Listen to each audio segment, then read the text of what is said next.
Hello everybody, Ryker Richard here, reporting on some news that's sending the league into shock.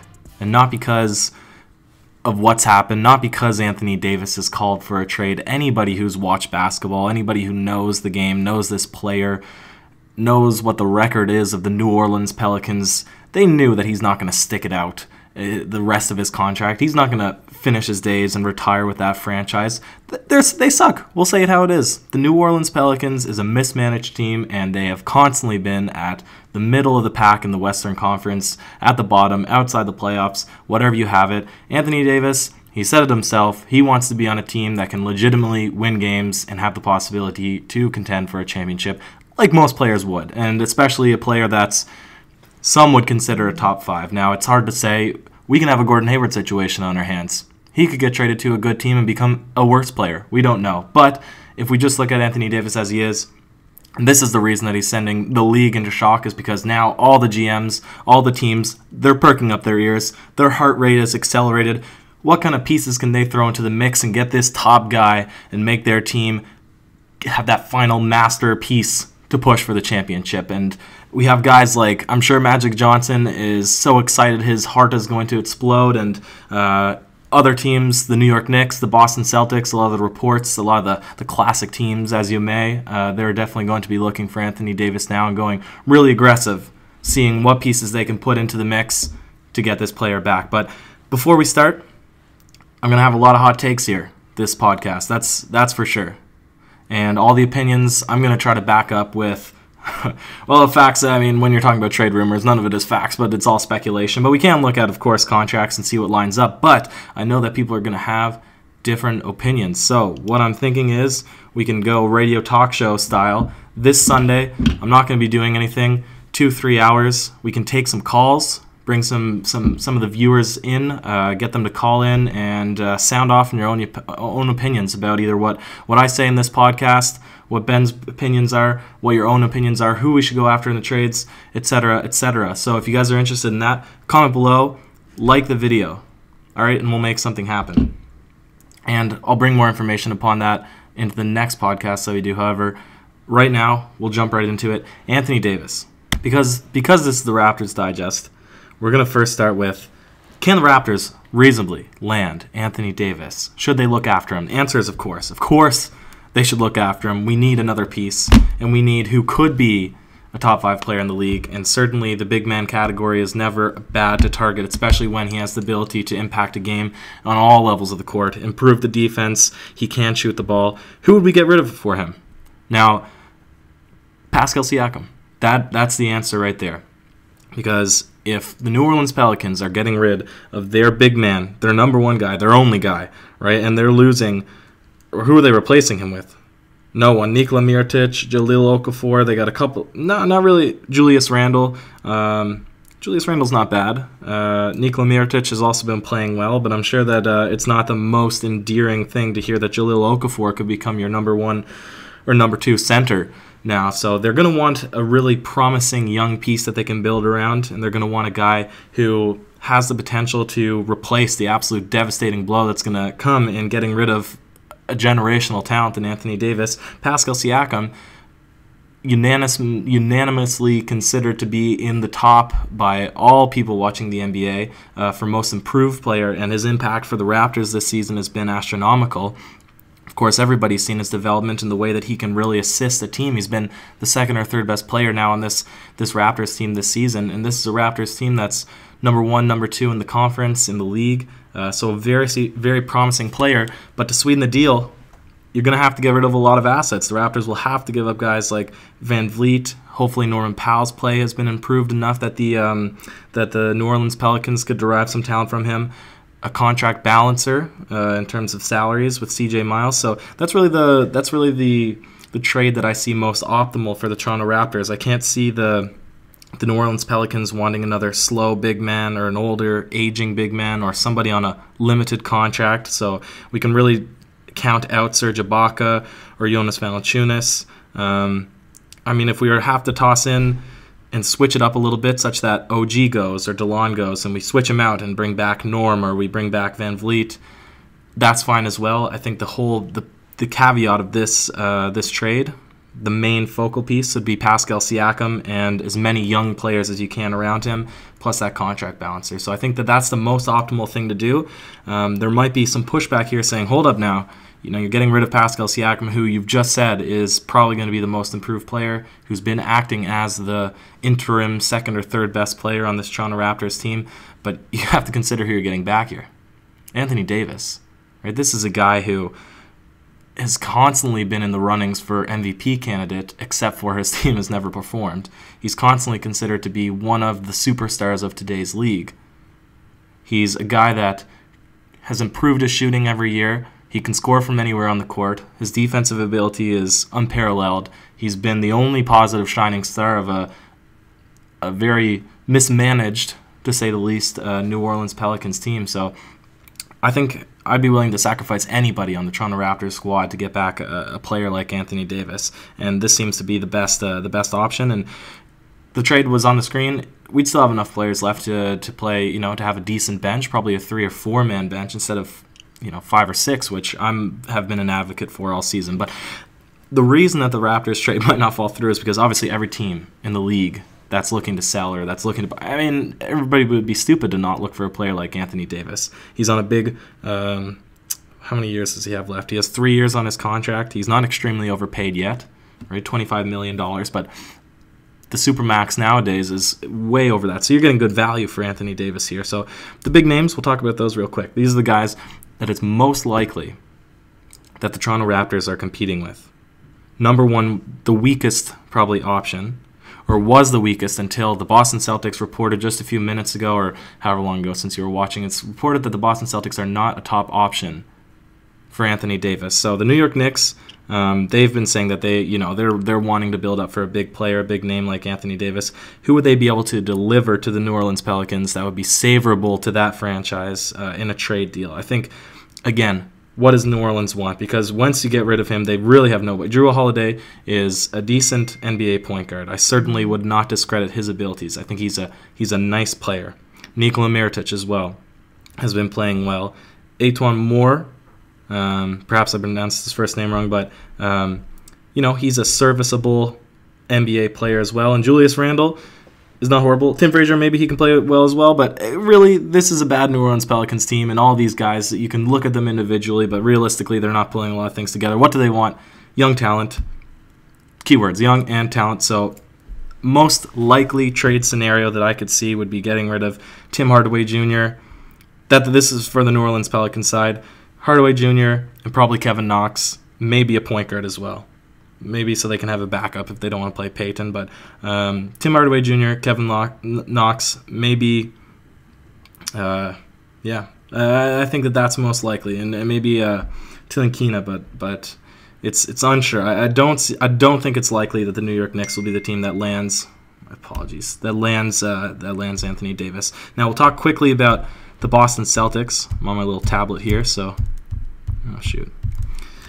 the Boston Celtics. Obviously, this trade deal would have to accompany Jayson Tatum. That's a hands-down option here. Jayson Tatum has even said it himself when there was speculation that he was perhaps on the trading block for a bigger piece. He said, I would trade myself too if I was looking for a player like Anthony Davis. So I could see a Jayson Tatum, and probably the most favorable piece to get rid of, to move for the Boston Celtics right now, would be Gordon Hayward. To balance the salaries, maybe Anthony Davis and Etuan Moore for Gordon Hayward and Jayson Tatum. But if I'm the New Orleans Pelicans, I'm thinking, hey, this guy Gordon Hayward, he's really the one hindrance on a Boston Celtics team that was incredible last season. Now he's having a really tough time being integrated. His ability to score has gone down a bit this season. He's not the player that he was while he was in Utah, and perhaps that's because of having all the talent on Boston Celtics, but perhaps it's because he's now in a different role and he's not what he once was pre-injury. A lot of these factors to consider. What I think would be a more likely trade would be, hey, let's get, we're getting rid of a power forward. Let's get back Marcus Morris. There's a Markeith. And I'm not even going to pretend I know the difference between the twins. Let's get back Morris. Let's get a power forward in return for what we're giving up. We still want Jayson Tatum, and sweeten the deal with one of your point guards. Give us Marcus Smart or Terry Rozier. Marcus Smart would make the contracts balance a little bit better. That's a nice trade right there. But I don't know if the Boston Celtics are willing to give up those 3 pieces. I think they would be smart to do that. Don't know if it's going to happen. As per reports, it's unlikely. And now, The biggest one, the one you've all heard of, the Los Angeles Lakers.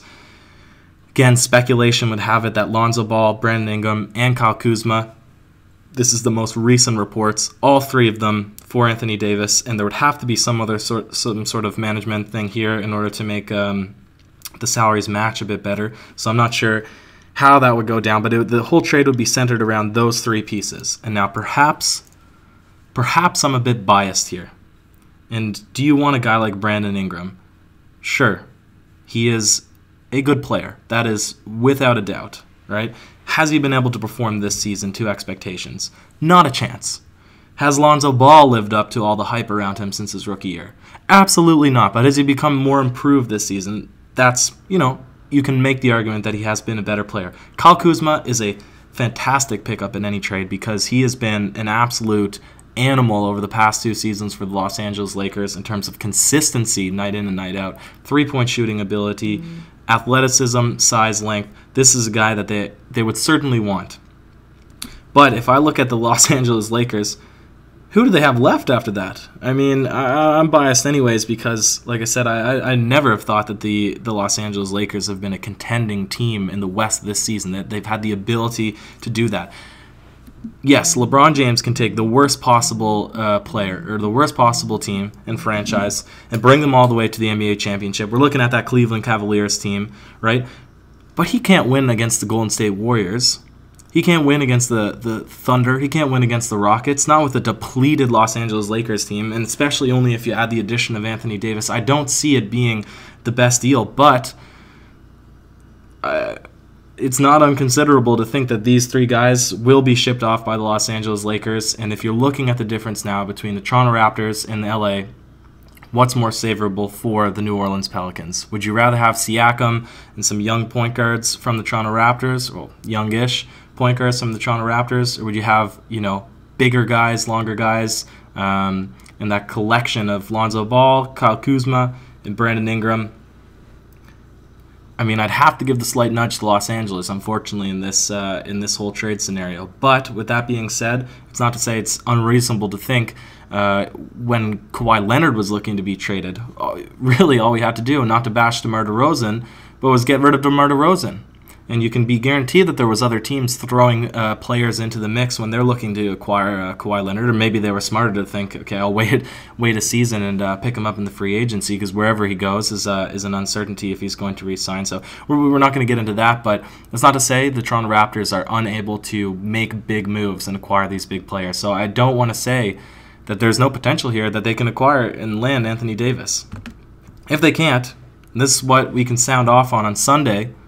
If you guys are interested in calling in and doing an on-air podcast with these call-ins, is other possibilities. And to rehash, the most obvious one that people are now probably frustrated hearing it so much, but Bradley Beal. It's more likely that the Washington Wizards are going to shop Otto Porter rather than Bradley Beal, but they have said that everybody is tradable. They have said that they're willing to get rid of him. I'd say package everyone and ship them out. Van Vliet, CJ, DeLon, OG, send them all out. In this deal, you can't get rid of Siakam.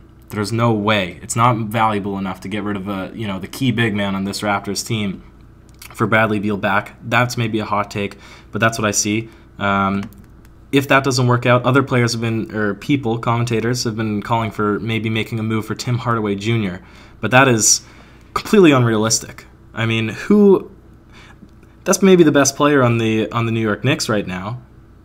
Porzingis obviously being injured. Who are they going to want in return for that? Because we're not going to sacrifice a good player like Siakam. We're not going to get rid of OG Anunoby and one of our backup point guards to get Tim Hardaway Jr. of all people back. Yes, he's a good player, but that just makes no sense to give up valuable young pieces for a guy that's, adds a little bit of extra three-point shooting. Again, maybe this is a hot take, but from my position here, I mean, you would be absolutely silly to give away everything in the kitchen sink for Tim Hardaway, and New York Knicks on the equivalent flip side here, they'd be foolish to accept anybody that's not of the standard of Tim Hardaway Jr., and that would be our young player. So that deal there, I don't see that happening. People have also been calling for perhaps a Mike Conley or somebody that we've considered last season we made a video about it. Maybe Marc Gasol, because the Memphis Grizzlies have been absolutely tanking. So they're probably on the shopping or on the selling market right now.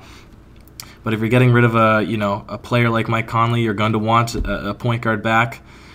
Salary caps, a lot of this doesn't match up. We can get more into that in a different discussion, but I don't really see a potential trade with this team. It just doesn't make any sense to me. And the final team that's perhaps maybe valuable to talk about, because other people have been mentioning it, is go for Dennis Smith Jr. And now that makes absolutely zero sense to me, because a lot of the criticisms of the Toronto Raptors team as of late, or as of this entire season, has been that their three-point shooting is absolutely lackluster. It absolutely doesn't exist. So now you're going to get rid of, Fred VanVleet, who sure he's been inconsistent, or whoever you're getting rid of, and get Dennis Smith Jr., who's even more inconsistent and has even less finesse skills, and that is unable to fit on a Dallas Mavericks team of all teams, of all franchises, of anything. So it would be smarter to get a solid guy like a JJ Barea or somebody from the Dallas Mavericks. But either way, the main fish, that big fish in the pond right now, Anthony Davis, he's up for grabs, and I think you'd be foolhardy to think that the Raptors are not able to at least put their name in the hat and have a serious, legitimate chance at making a bid for Anthony Davis and possibly acquiring him. I think that they have the pieces there. The biggest opponent that they'll be battling against now in this auction war for Anthony Davis, out of the big three that's in highest speculation right now, is, in my opinion, the Los Angeles Lakers. That's a very sweet deal if they get rid of their, big three of young talent. But the Raptors, I think they can match it. They can match it with a big three or big four of their own. So it'll be interesting to see how this plays out. Sound off in the comments. Definitely want to hear about what you guys have to think. If you made it this far, thanks for watching. Subscribe to the YouTube channel. Check out the Instagram, the Twitter, all that. Always bumping. And like I said, if you guys are interested in hopping on and calling in, having a little debate with myself and Ben on a podcast, not live. We'll do it and then put it all together and post it up online. But if you guys are interested in doing that, like I said, comment below. And I'll set up a time and a link how you can register to all that stuff, and we'll do it this Sunday, because I'll be interested to hear. Of course, this is the most fantastic time of the year, is the trade deadline. So can we make a move for Anthony Davis? I think it's possible. I think it's very possible. What do you guys think? Cheers.